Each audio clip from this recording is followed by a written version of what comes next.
They tried to stop my shine, but I said, hold up. Y'all know how many hoes done tried to hold this hoe up? Tokyo Start Boy. the music.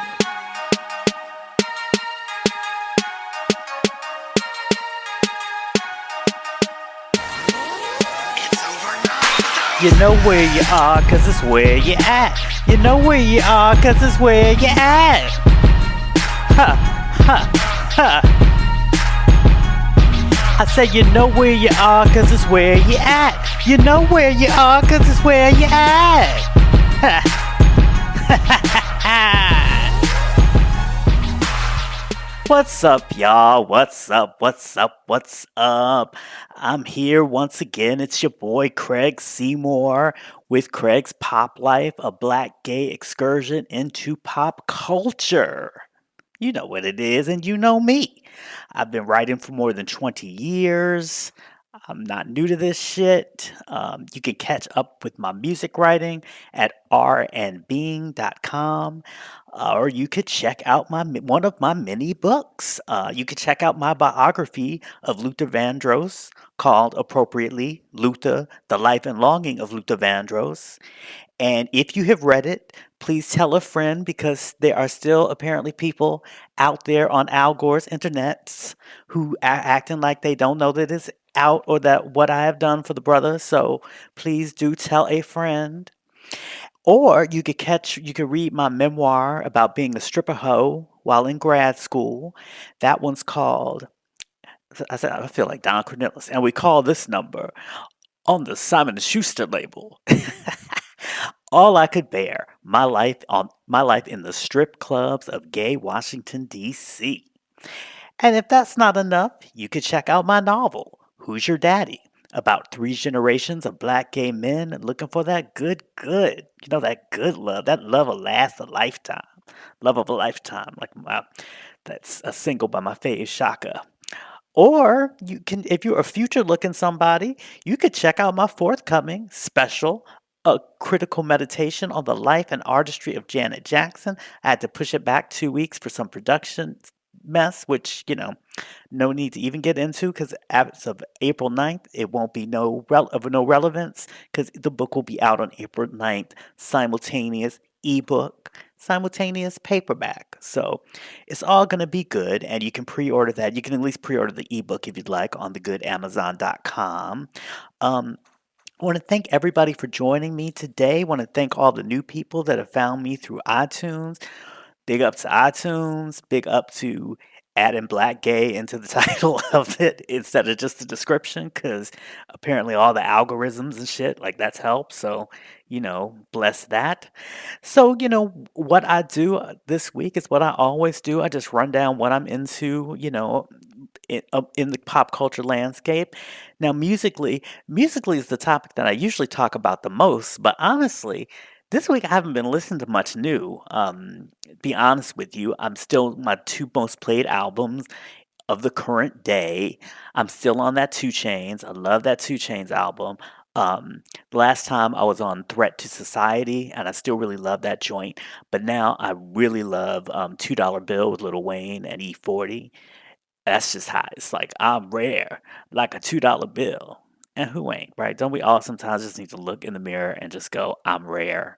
Because too many times and too many forces in this world will try to tell you you're not, right? And we need something to sometimes tell us that we are. We sometimes need to tell ourselves, remind ourselves of the uniqueness of us. Because truth of the matter is, I don't care what industry you're in, I don't care what you're doing, all you can really have that somebody else can't copy and somebody else can't do, somebody else can't be is you.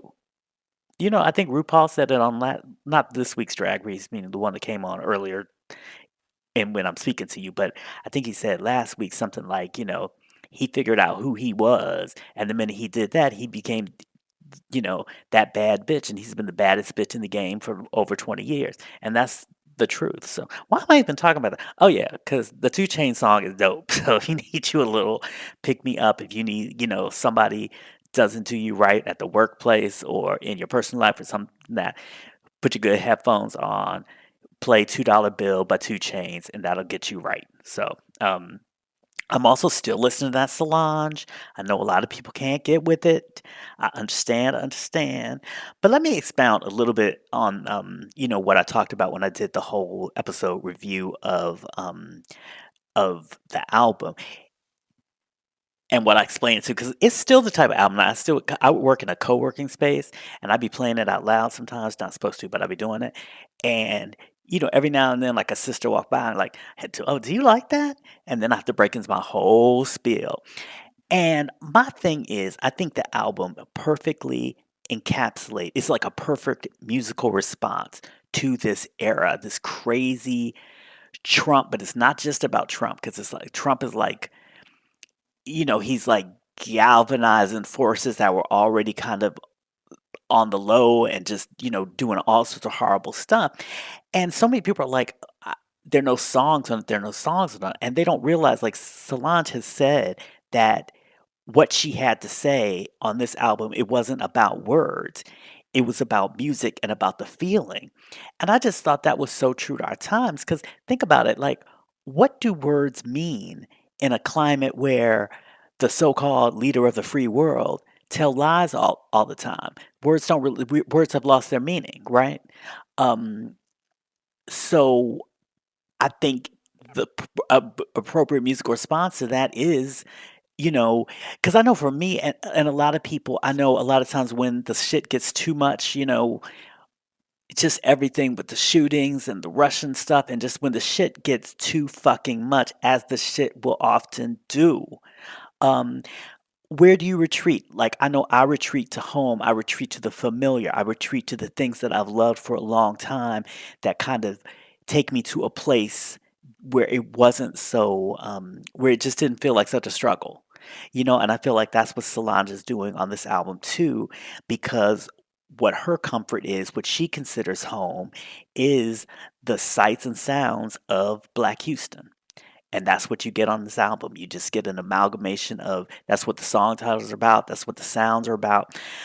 So, I'm still preaching the Solange when I get home gospel. It just is so meaningful to me right now.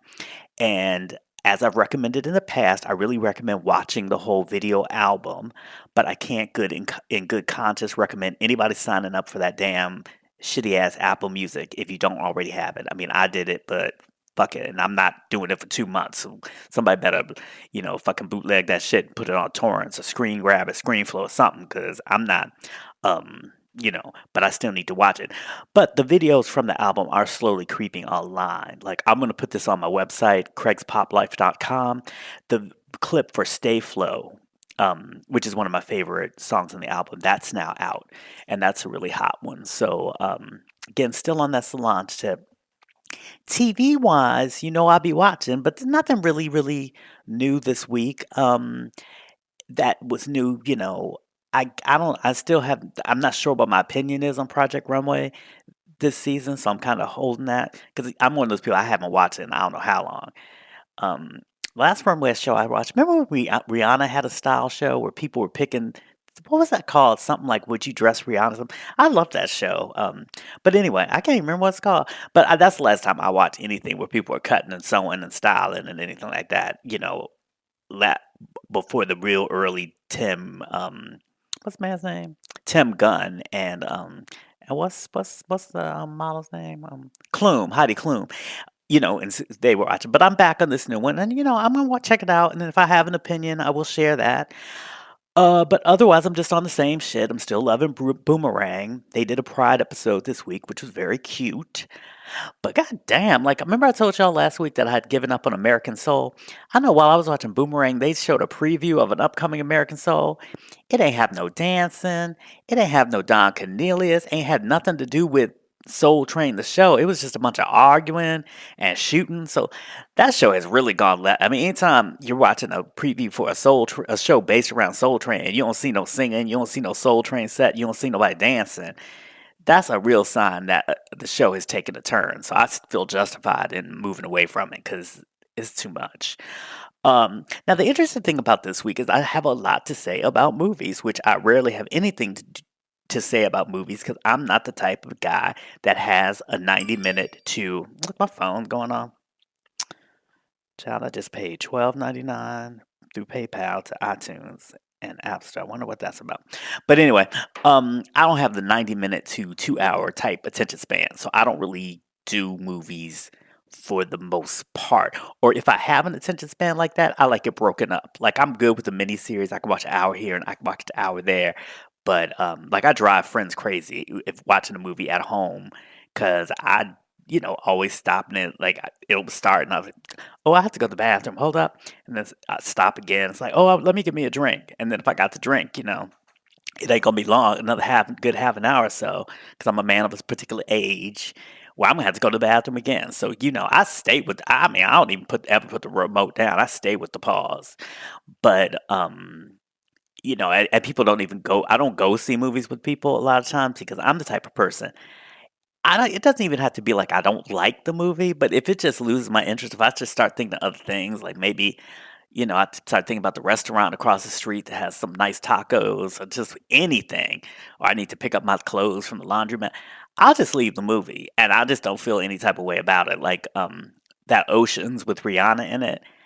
Like about 30 minutes in, I was just like, I really don't care if they pull off this heist, if they do it. I just don't care. As much as I love Rihanna, I just didn't care. So I just got up and left. It wasn't even like I was mad at the movie or would say the movie was bad or anything like that. Like, I don't even know. I just, felt like going. So I left. So all that to say, I'm not a huge movie person, but I saw two movies this week that were very entertaining. First I watched just randomly, I watched this Netflix movie called Triple Frontier, and I can't even remember why I was watching it, but I wasn't expecting much. It was one of those things I think I was watching. Y'all know I'm kind of an insomniac and I kind of work very, very late. So a lot of times around 6 a.m., between like 4 and 6 a.m. or something, I'll be just trying to put something on just to kind of go to sleep. So I started watching it, and it was much better than I expected. It was really, really pretty good, pretty engaging for one of those one last heist type films. It involves the military special forces, and I've been kind of obsessed with the military special forces since that show, The Unit. Did anybody watch that show? I used to love that show. I used to be like I would not do anything, and it came on Sunday, so it wouldn't air until after all the NFL nonsense went on. I wouldn't go make plans to go anywhere. Like I had to see that show when it was on and everything. I love that show. Had Regina I'll Fly Away Taylor in it, acting her ass, and everybody else in the cast asses off. Dennis Haysbert holding it down, and then my favorite character was Mac, played by Max Martini. So I just really love that show. And so anyway, so just that whole set of special forces thing kind of got me interested in Triple Frontier, which stars Ben Affleck, who I don't give a shit about, but whatever, he was in it. And apparently, when I was just doing a little research on it, it has like really one of these long Hollywood histories that the film has been kicking around, and at various times it was supposed to star Tom Hanks, Johnny Depp with his crazy drunk ass, Will Smith, Channing Tatum with his fine ass, and Mahershala Ali. But they all dropped out, for various reasons. I mean, I guess Mahershala was too busy not researching the real life of Dr. Don Shirley for the Green Book.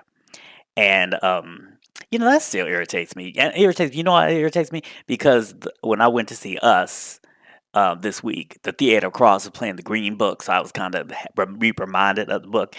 And I guess you don't have to be reminded of something because that's um, what's the word? Not that's redundant.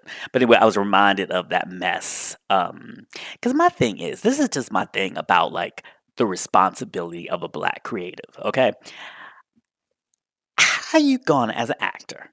An Oscar-winning actor at that. So you are picky about your shit. You are not just taking any old thing. You are like choosing what to take that's going to build on your legacy, whatever, what have you. How are you gonna get a script about a distinguished black man that is written by two white men now? One white man who is the son of the main white guy in the pic. So this he has some investment in portraying things a certain type of way that way. So all this, okay? How are you going to go into that situation and not do your research? Not talk to the family and go, is this right? Is this, to me, that's just so irresponsible. Um, and just so goes so against what I thought about who Mahershala was, because I had this image of Mahershala as being just this, just the utmost thorough thespian, like just somebody that really does his research. And so I was just so disappointed in what went down with that. And he could have come to the table with his research, come to notes, and like, oh no, Dr. Shirley did not do that. Dr. Shirley actually did this and stuff like that. I mean, that is, I think, our role as Black creatives when we're doing things in collaboration with white creatives. Is like our first before we even worry about our performance or anything like that. First and foremost, we have to make sure the Black shit is right. Like, is the Black shit right? Whether it's the Black shit dealing with us, the Black shit dealing with somebody else, just is the Black shit right? I mean, I think that is a responsibility just from our people. That's like an ancestral shit responsibility. I mean, we just have that's how we have to do it. Get the Black shit right, and then we can worry about other things. So I felt like he really was at fault in that situation for not getting the Black shit right. And but whatever. He apologized to the family. They accepted it. Whatever, whatever. And then Miss Octavia, I don't even know what to say about. Well, I have something else to say about Sis later, so we can just skip over her. But going back to Triple Frontier, it's really, really suspenseful and entertaining. It's a cute weekend watch, and it also stars Charlie Hunnam, who has day one straight boy gay cred, because he was in the original with. And the only one I acknowledge, British Queer as Folk, and like one of his first scenes on the screen was him, laying on his stomach, getting his ass ate, you know, on TV. So I'm saying, like, that's, not every straight boy is going to make his big TV debut getting his ass ate. So he always has credibility in my book for that. And then he was sexy ass Jax Teller on the biker drama and one of my all time favorite shows, Sons of Anarchy.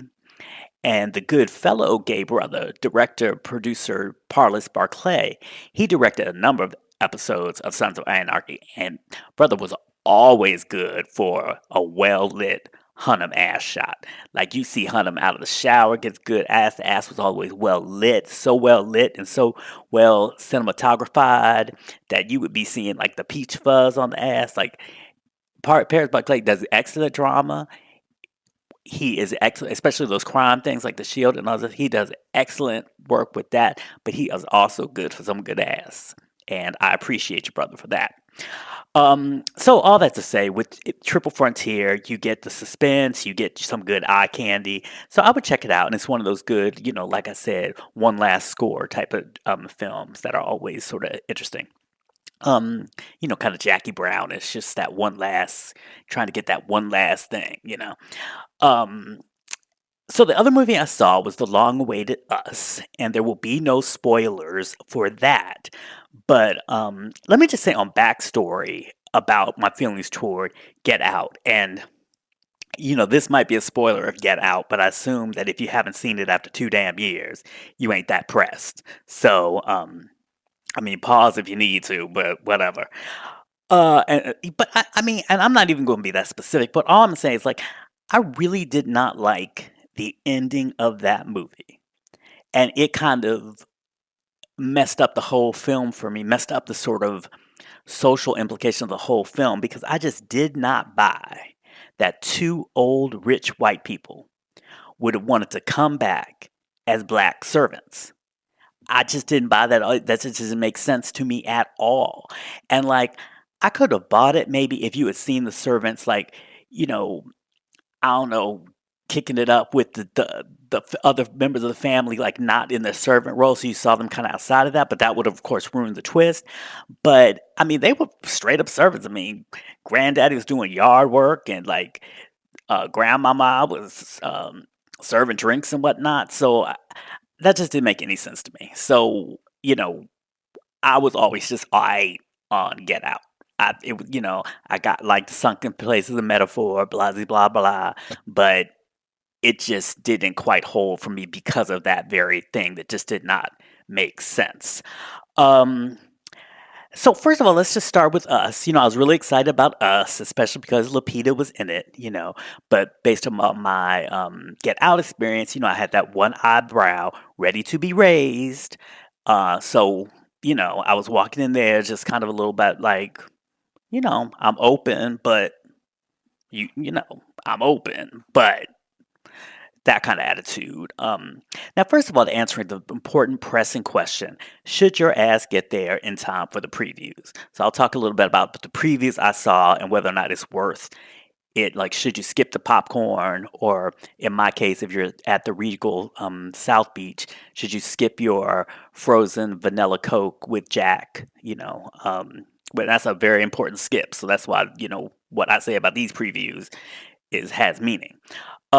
First one I saw was for Dark Phoenix, a story that's really near and dear to my heart because I was like 12 when the original Claremont Byrne comics dropped. And for me, like, it was just the greatest story, that I had ever experienced, reading the comics month after month. Because I was buying them as they came on. I'd find out the day they got in the comic book store, I would get it, and I would just be like, oh my God, what's Phoenix? Oh my God, she's getting worse. She's getting worse. The Hellfire Club, I'm losing it. And it was really just one of the best stories that I'd experienced at that point in my life, topping anything I'd ever seen on TV, topping even Star Wars in the movies. Like, it really opened me up to the power of storytelling, especially serial storytelling. It really opened me up to just the possibilities of how deep you can go with character development and how you can have a character come to an inevitable change that is heartbreaking, but it's inevitable. It has to happen, but you're just like screaming no the whole time, even though you know that it's going to happen. And just the emotional power of tragedy. I mean, and they really dealt with in the comic books. They really dealt with the aftermath and everything. So it was just a very emotional experience for me. As I guess not even a teenager, only 12, not a teenager, but it probably lasted into the 13s. So in my preteens and teens. So, this movie, of course, I was excited about it, but immediately I just kind of got a little nervous about it because all I seemed to be hearing about it was like they were pushing the movie back, then they were making changes to the story, and it's like, why fuck? You don't freestyle a classic. Do you know what I'm saying? Like, stick with the shit as written. Why would do Harry Potter that shit? Do you know what I'm saying? Hunger Games that shit. Like, stick to the shit.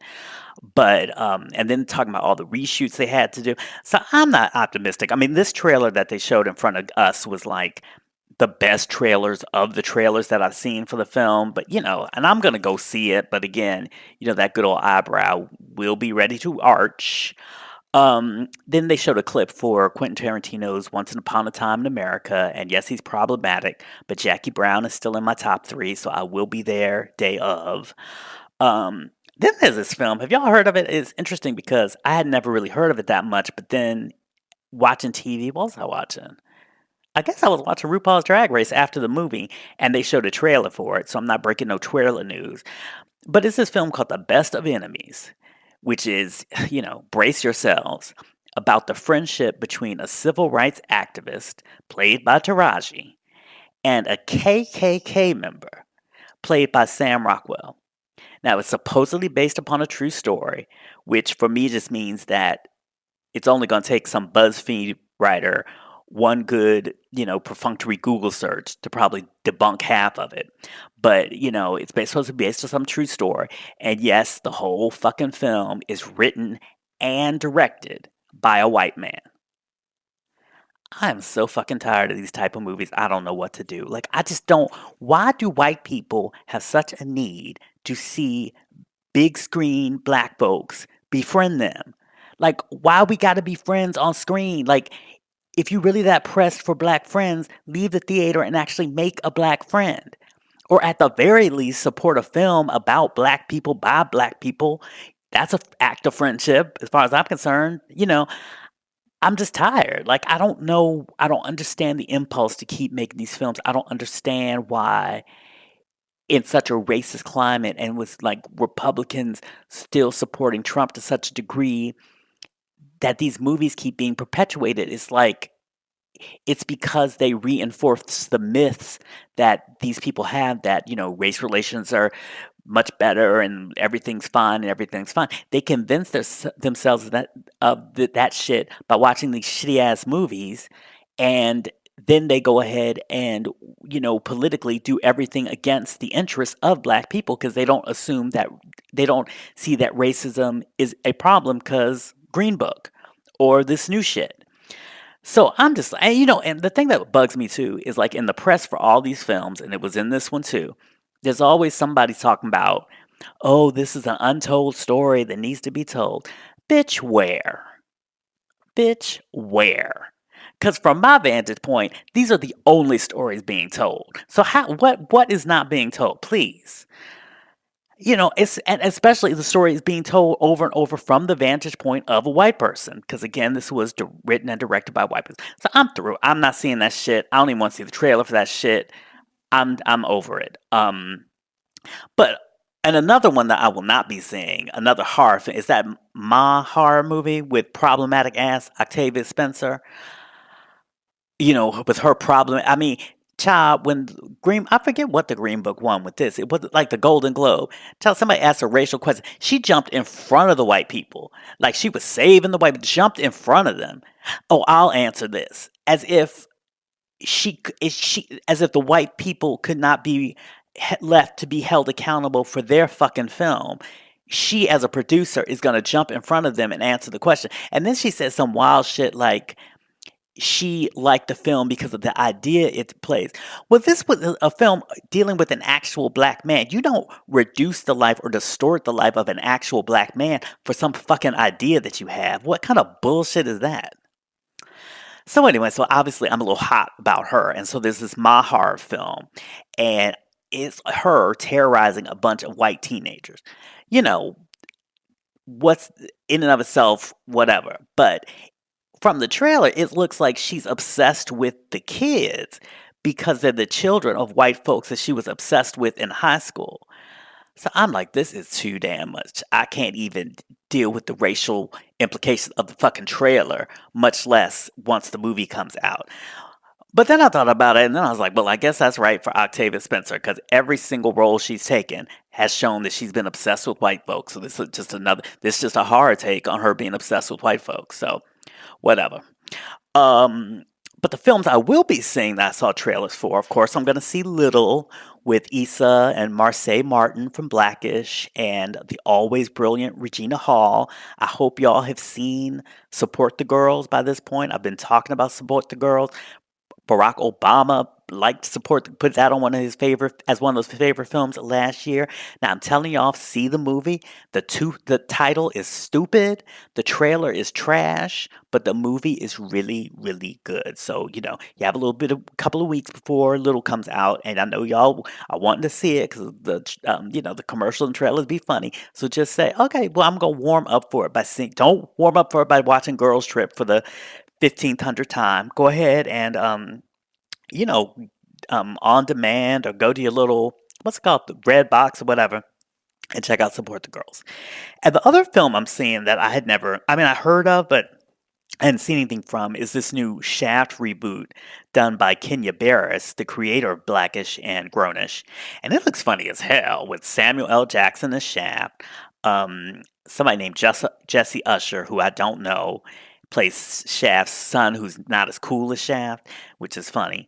And then the OG Shaft, Richard Roundtree, is also in it. So I'm thinking that's going to be a really good movie. So I'm up for that. So all that to say, like I'm saying, like don't miss anything to see the trailers, but if you're not doing anything and you're not, yeah, I mean, it's weird, like picking up your pace a little bit to go to the ticket line or whatever to see the trailers. I think they're, trailers too are worth watching. Now, as for the movie, I thought it's a really, really entertaining, suspenseful thriller with excellent performances all around. Like, it is a very entertaining movie. I don't think anybody will see it and be like disappointed. If you're going to see a horror film and you just want that horror film thrill, you'll get that.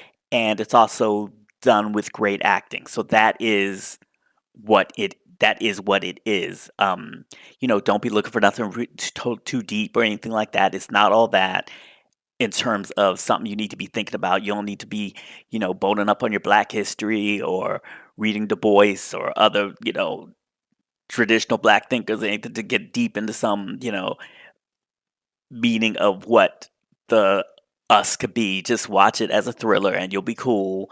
Um, and oh, but one thing do not do, like it is a straight up horror, scary ass film. Do not drag your friend who hates scary movies because, oh, it's Lapita and it's black. No, no, no, no, no. That person would be mad as fuck at you. They will not be fucking with you after the film. They will not be buying you drinks if y'all go to the bar after the film. It's a scary fucking movie. Don't, black film them. Don't, it's Lapita's in it them. It's fucking scary. Um and what else? Let me see. So then most important, I think, I'm putting it on the Craig scale of will the movie experience be enhanced if I see it in a black theater? Now, one is it don't matter if you see it around white folk, and five is all black everything. Okay, so I would definitely give us a good five because, like most horror films, this one is definitely better with some good old black vernacular commentary from the audience. So I would definitely say, if given the choice, if given that option, I would go see it where there can be some black folk around you. Um, so like what did I say? Now the only thing that I think this isn't really specific to us, but this is just general. The only thing about this kind of new burgeoning genre of, black horror films and black sci-fi films and stuff like that, the only thing I think is bad about it is I think we as black people have lost a certain moral authority to judge the way white folks act in films because in these new type films, we be doing the same stupid shit. So we can't say, "Oh, black person would never do that's white person. Only a white person." No, we doing this in the horror films with us. We doing the same stupid shit. Um, we looking around stuff, looking under stuff, looking in stuff, looking behind shit, looking, what's that noise shit and all that who outside shit. We're doing all that dumbass business that we have no business doing that we thought in other films white folks be doing, but now we doing. Ooh, what's that noise? Let me run see what it is. Oh, ooh, what's that? That type of dumb shit. Now we doing it, so we can't judge anymore because we doing it. That shit like standing too still for a long ass reaction shot when we know we need to be running or we know we need to be helping somebody, but we just standing there looking terrified for 5 or 10 seconds just because, that dumb shit. We doing that now, y'all. Um, and then take it too long just to fucking kill somebody. Like, the whole shit where like you got the person you need to kill right in front of you. But instead of just, shooting them or slamming something in them or whatever, you standing there like showing your anger and showing how like passionate you are about having to kill this person and oh how this is just such a kill the bitch. Shoot the bitch. You can't just be standing around somebody contemplating in a life and death situation. Kill the person. You can have all your rest of your life to be contemplating it. Don't be contemplating killing somebody if you're in a self-defense situation. Move, kill. And that is no part of a self-defense class I've ever heard of. They don't say, okay, step back, contemplate, and then kick the mugger in the nuts or something like that. No, if somebody's mugging you, go for them eyes or something. Go for them balls. Contemplating don't have nothing to do with it. Um, so but again, now it used to be like we it used to be like other people we used to judge when other people did that dumb shit. Now we doing it. So I guess that's progress, y'all. I guess there's something to say, for as many steps we make ahead, there's some things lost, and like I said, we have lost our moral authority to judge white folks' reactions in horror films. It's just one of them things. Um, so basically, so like I said, I think it's really, really fun. I think it's worth, It's worth seeing at night. It's worth getting a babysitter. It's worth seeing with friends. It's a fun movie if you don't take it that seriously. Like I said, I think because of Get Out, people might be going into it expecting it to be kind of a social commentary or something like that. It's not that. It's just a lot of good horror, kind of like twisty, Twilight Zone-y fun. So, damn, I just hit my mic. I hope that doesn't sound crazy. But anyway, so that's it for this week, y'all. I really appreciate you hanging with me once again. So until next week, you know what it is.